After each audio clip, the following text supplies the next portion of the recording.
Rareș-Ionuț Dragomir. He's coming from the Research Institute of the University of Bucharest. And he will present Lytic bacteriophages from Romania targeting MDR bacteria. Please. Hello everyone, I'm a PhD student and my research focuses on multi-drug resistant gram-negative bacteria, bacteriophages and bioinformatic analysis. So first of all, we have to look at the global health problem caused by antibiotic resistance, and the current forecast suggests that by 2050, more than 39 million deaths will be directly linked to the multi-drug resistant bacteria. So therefore, we have to develop new strategies to combat those bacteria, and one approach could be represented by phage therapy. In this case, we isolated two bacteriophages from surface water sample from Góngora River. Actually, is not far away from here, and we call them Orion 2 and Wilson X. For Orion 2, we obtain uniform and clear plaques, a very good titer, and it belongs to Caudoviricetes order and Podoviridae family. Wilson X also presented uniform plaques and uniform and clear plaques, a good decent titer, and as well belong to Caudoviricetes family, but to Caudoviricetes order, and Cypoviridae family. For host range was evaluated against 13 multi-drug resistant Escherichia coli, isolated from clinical and environmental settings, and the lytic activity of phages had a lytic activity against 27% of the tested strains. The classification based on head, neck, tail modules confirmed the team results, and both phages are candidates for novel species. Functional annotation confirmed the lytic lifestyle based on by the presence of gene encoding for choline and spannin, and most important, we do not identify antibiotic resistant genes, virulence factor genes, or integrases in their genomes. So, in conclusion, surface water could represent a reservoir for lytic bacteriophages, and their complementary host range support the potential use in cocktail products. The genomic analysis for these two phages revealed favorable characteristic for phage-based application, and up to our knowledge, this is the first genomic characterization of lytic bacteriophages isolated from Romania. So, thank you for having me, and have a phage-tastic day. Thank you very much. If you have any questions, please go ahead. Yeah, I think we can discuss at the poster in the hallway. Okay. Just we have the time, and if anybody has any question, can also ask. Because you are very on time. As a second presentation, Thank you. Thank you. the second presentation is Victor-Ștefan Ionescu from Center of Excellence in Translational Medicine. Yes. From the Clinical Institute of Bucharest. Genetic variability.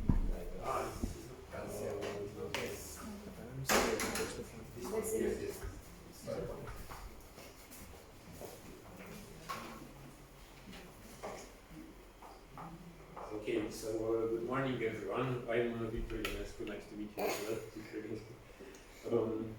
So I'm a second year PhD student at the Center of Biodynamics, And also I'm an MD in epidemiology, so I will present some clinical correlations that were found in the project that I'm working in, which is based on liver cancers. So we aim to obtain organoids from liver cancers. Now, the most common genomic alterations in this kind of cancer is actually you can find it in other types as well. It's a mutation in the TERT, in the telomerase gene.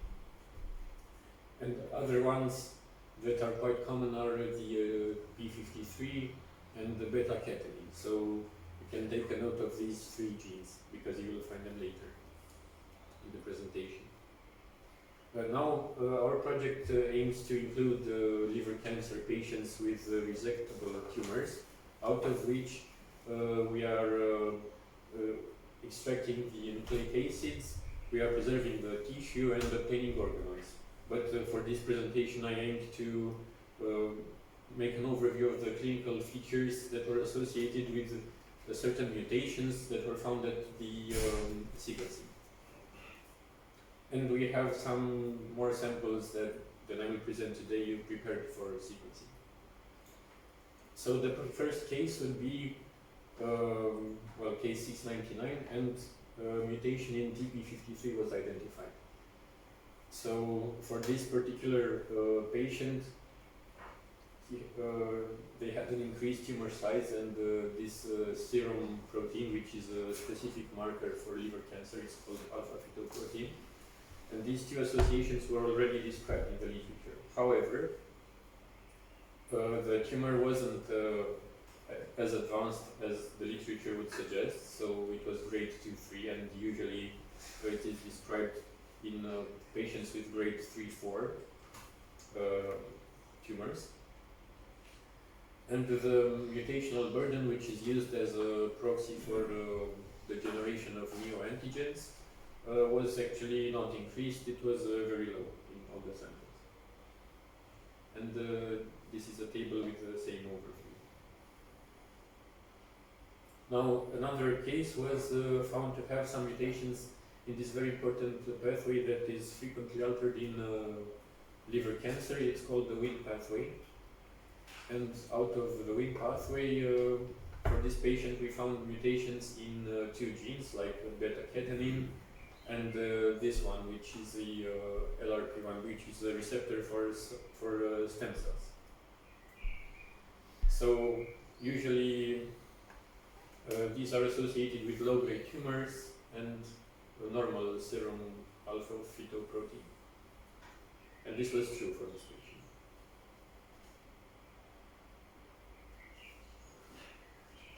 And the third case that I present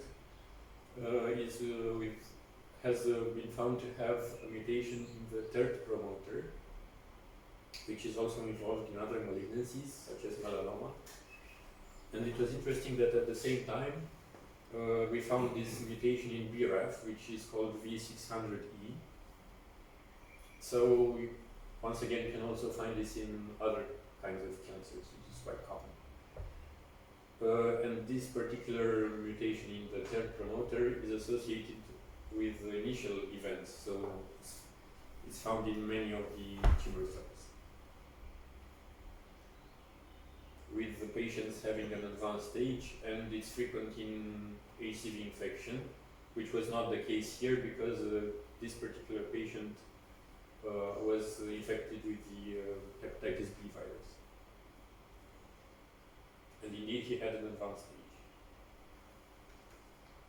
So basically, as a conclusion, this is just a series of cases, so we can't draw any statistical conclusions yet, but we aim to expand, as I said before, the cohort with more sequencing of all the cases if possible. This type of cancer is highly variable in its genomic alterations, which complicates the therapy for the patients. And there are already have been described some clinical correlations with particular mutations, and this has been partially confirmed in this cohort. And the activities are part of the next gen project. So thank you.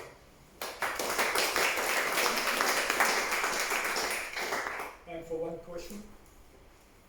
One small question, please. Yes. Congratulations for your work. I was wondering if there is any correlation between the mutational status of the cells and the capacity of deriving organoids.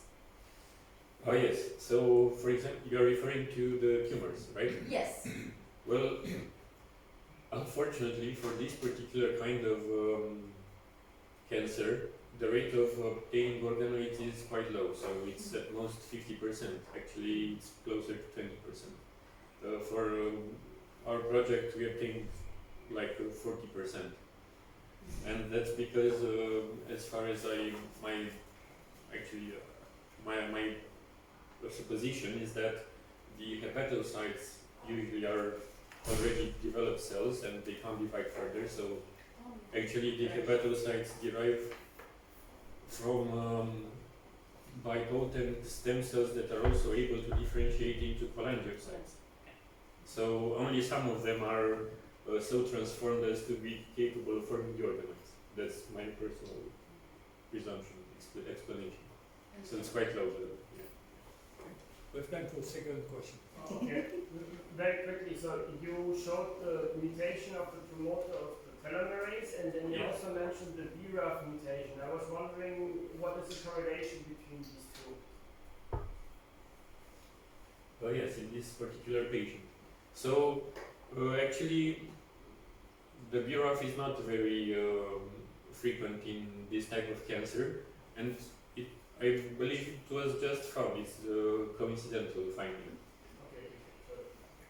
So usually the third promoter is the most frequent mutation in the liver cancer. Thank you. The next presentation is by Victor-Ștefan Ionescu from the International Center of Biodynamics, and he will talk about analysis of electro-optical images.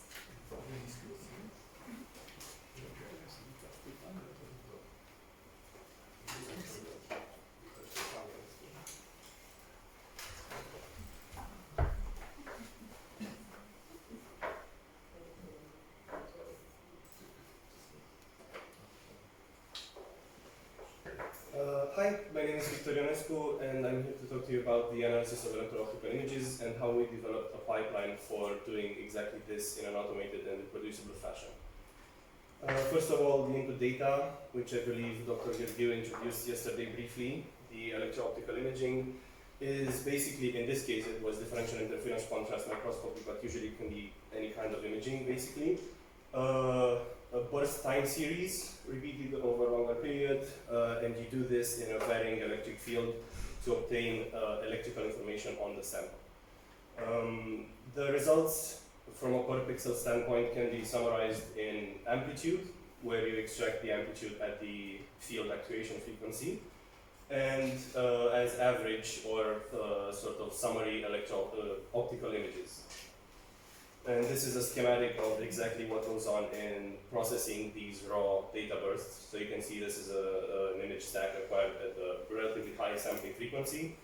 Per pixel, we do signal pre-processing and then FFT. We extract the amplitude image, which is this one, and then an average optical image, which is this one. And then we go further from there to process.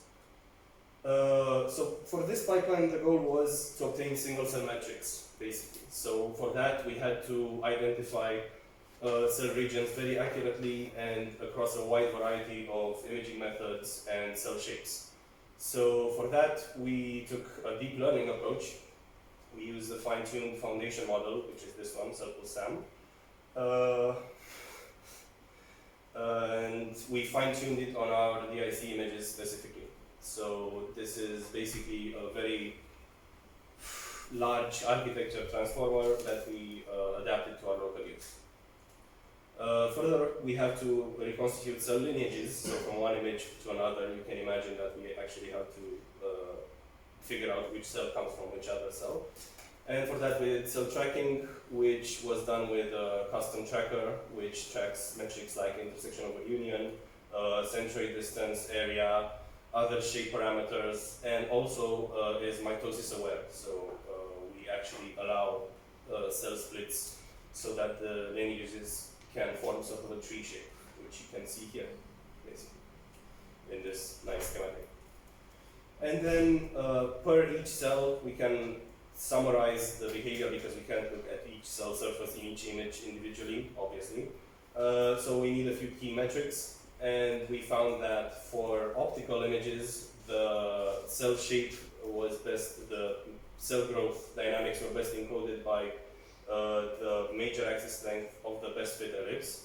In this case, you can see that these are rod-shaped bacteria, so this may be a bit of a biased metric, but we'll circle back to that when we have more data. And for AC, we did the contrast between the background and the high amplitude part of the cell. So, and these are two metrics we selected because they were the most robust to noise and to other interference. Other metrics, like for example cell area and general amplitude inside the cell, showed similar dynamics. So, and these are the metrics explained basically. For the contrast, it's just the difference over the sum formula of the foreground and background. So now we have an automated pipeline which starts from the raw acquisitions, segments the cells, reconstructs lineages, extracts these metrics, and can show them for visualization. And this is the human in the loop part, where an operator can actually apply manual corrections and verify the results and visualize them quickly.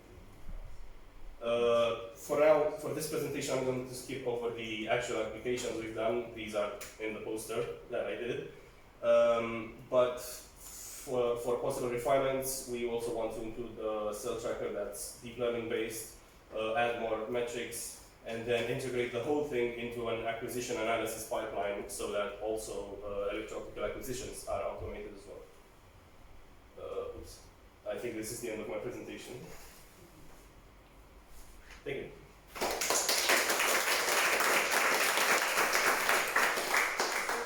if you have any questions, please. Thank you, very nice presentation. I have one technical question. What is the strength of the electric field you need in order to get an excitation? And the second question is, if you anyway go to the deep learning, why do you reduce the distant parameters in the kind of fit? Why not just fit the image? So for the first question, it's usually around 1 volt or a bit less, a bit more than that we apply. So the actual field strength at the biological sample is a bit of an unknown currently, but that's what we apply. And for the second question, if I'm understanding correctly, you're asking why just limit the deep learning part to the segmentation, and why not just run a whole pipeline through deep learning? Yeah. Because at this phase, we currently wanted to know exactly what happens electrically. So we want some kind of interpretability of the results. When we will do classification, for example, in antibiotics assay, where this would fit very nicely, we can actually do an end-to-end deep learning pipeline where we just feed the images in, and then this is classified as live or dead. The first step now, rather than do some statistical machine learning, so you really can track, it's not a deep learning. Sorry, I didn't catch that. We can talk later. Okay, all right, sure. That's very good. Are there any other questions? Just a quick part of curiosity, is this applicable also to more flat cells like eukaryotic cancer cells or Yes, other types? so that's why this is the strength of a foundation, foundation model. I don't know what I have. So, where's the figure? Yeah, right. So you can see that this is basically like a large vision transformer model. This was trained on multiple data sets, and it has gone through a whole refinement before getting to us. We tune it on a local data set.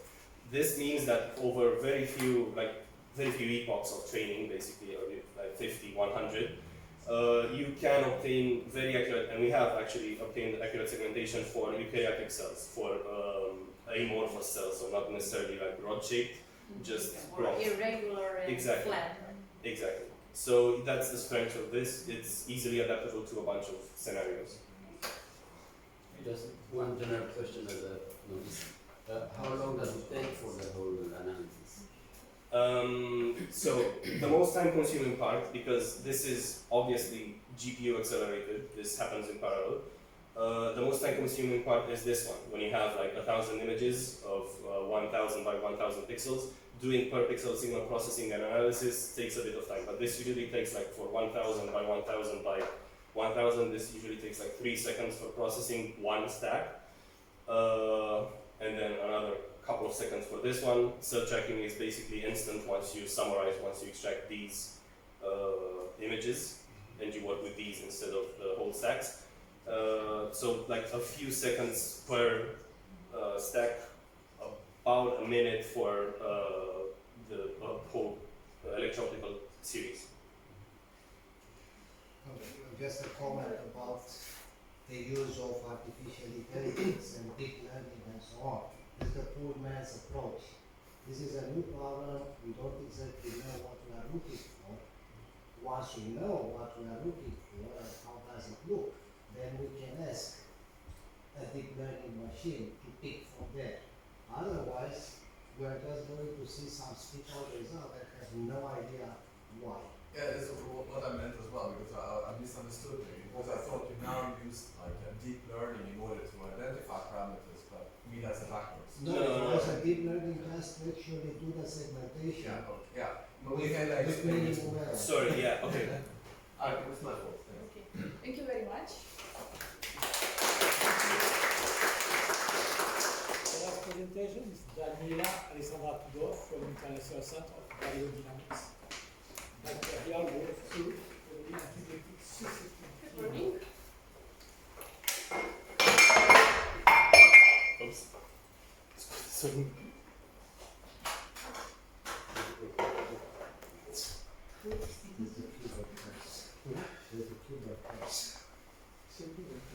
So good morning again to you all. I'm Daniela Tudor and I am going to present the potential of the bacterial growth curves in the context of antimicrobial susceptibility testing. So the main problem is that the microbiological diagnosis still requires a long amount of time, it's costly, and in the meantime patients with clinically suspected infections may undergo empiric antibiotic therapy, which is one of the leading causes to antimicrobial resistance. In this context, we propose simple, dynamic antimicrobial susceptibility testing based on the analysis of the bacterial growth curves. This is only a small step in a much broader vision that aims to shorten the microbiological diagnosis time and efficiency, starting from the isolation of the bacterial cells and finishing with AST. Also, this method I'm going to talk about today, it's a suitable tool for validation of other SATs methods that we are developing, such as microscopy-based or electro-optical based SATs. The method is pretty simple and cost-efficient.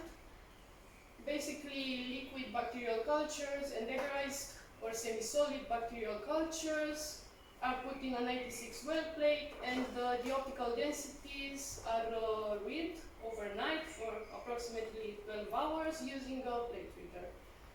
Afterwards, the obtained growth curves can be parameterized by using sigmoidal fit equations in Origin Lab software. The role of agarose in the semi-solid samples, cultures, was to simulate in a simple manner the diffusion of antibiotics in vivo through different barriers, and also to get closer to the setup we used in microscopy-based SATs, in which bacterial cells are grown in agarose pads.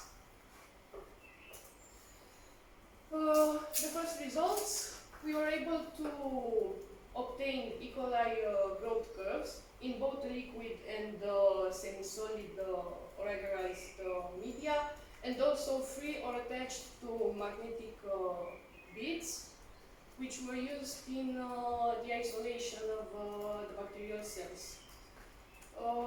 If we look in the first two graphs, we can see that depending on the concentration of the initial inoculum or the bacterial density, we have a longer or a shorter lag phase. We were also able to determine the susceptibility to certain antibiotics such as canamicin and in 12 hours, and the experimental mix, minimal concentration, were in line with EUCAST breakpoints. So canamicin is an antibiotic with bactericidal or bacteriostatic effect depending on the concentration. We were able to saw both effects in liquid and in agarized cultures. The bactericidal effect. It can be seen as a prolonged lag phase, which is pretty similar to those from cultures starting from a less dense inoculum. The bacteriostatic effect is mainly seen in the stationary phase as at a lower plateau level.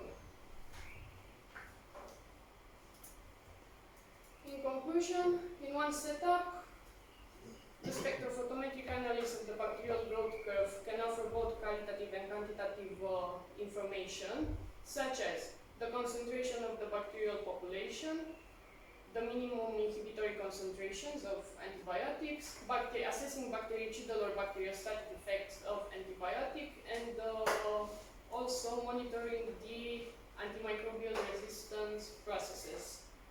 Because by monitoring the dynamic of the bacterial growth, we can reveal valuable information regarding the interaction. Thank you all. Thank you.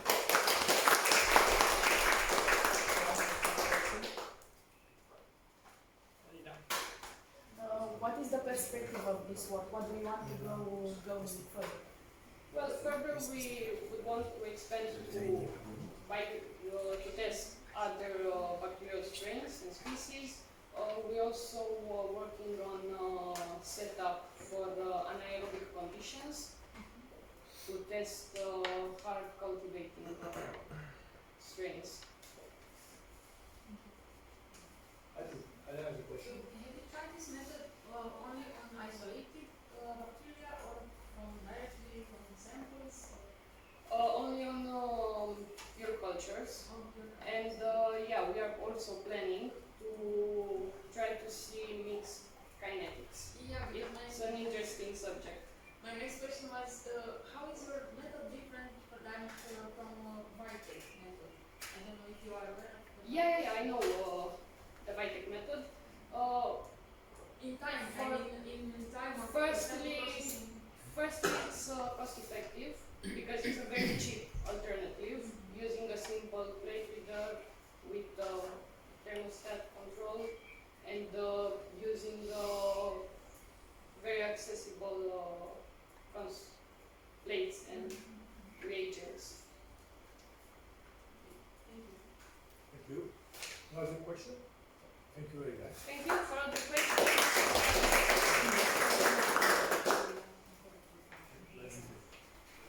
And the last presentation of this session by our colleague, Lázaro.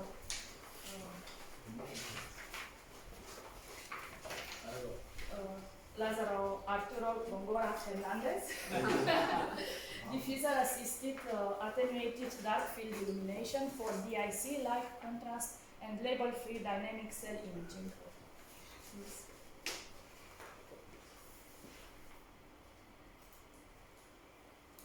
Hello, my name is Lázaro. I'm studying the master degree of biochemistry molecular biology, and this one is exploring a simple method to increase contrast with a modified dark field illumination setup to increase the contrast in transparent samples. As we know, transparent biological samples are difficult to visualize, so we require extra optical components or microscopy like DIC, like differential interference contrast, or phase contrast. And my question is, we can simple illumination, simple illumination modification could increase the contrast. And my simple setup was using like dark field illumination as a start point, and then I used like a tape as a diffuser to attenuate the dark field and to obtain a chain angular distribution of the light that reached the sample and give us some details and contrast extra that we didn't have in the conventional bright field. Here we can observe different representative results. We have a nematode, and you can see the germ-like structures and the representative DIC picture. We also have pulmonary sarcoma line cells. We can see here the lamellipoda light structures, and this is the representative DIC. Also, we try with onion cells. We could see the lipid droplets driving across the cell. Here we have the onion cell in DIC. We also saw the pinularia, the different structures internal that we can see also in DIC. And also we try with E. coli. This is the representative picture. Also we try to obtain electro-optical information, so we decide to use an electrical stimulation on the pulmonary sarcoma cells. We applied that electron stimulation. We were able to extract the signal we applied, and then because the setup is able to identify weak optical modification intensity, so it's sensible for that kind of signals. The conclusion is that this setup is able to give us like DIC-like pseudo relief contrast using just that minimal optical modification. Difference revealed that it's sensible to weak modification, and it's a simple platform to use in the simple experiments electro-optical exploratory for us. Thank you so much.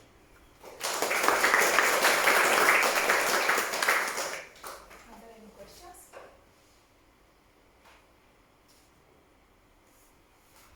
Just a very short question.